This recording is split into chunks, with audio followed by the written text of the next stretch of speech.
समस्त पाखे टंका दे बड़ हो किसी हबार ना दुख समय जाकि ठिया हे से जीवन से काल मन रख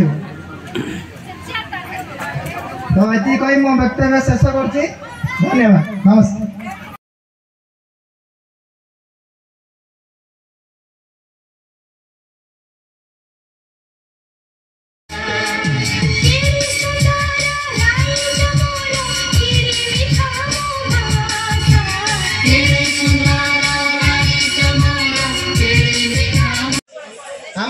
हमर जाति छोट नहीं हमर जाति एते उच्च दे पूरे सब विश्व जगन्नाथ मंदिर प्रसिद्ध सेठी हम नील चक्र बनै कि एते कह कि मो वक्तव्य शेष कर बहुत किसी कही था।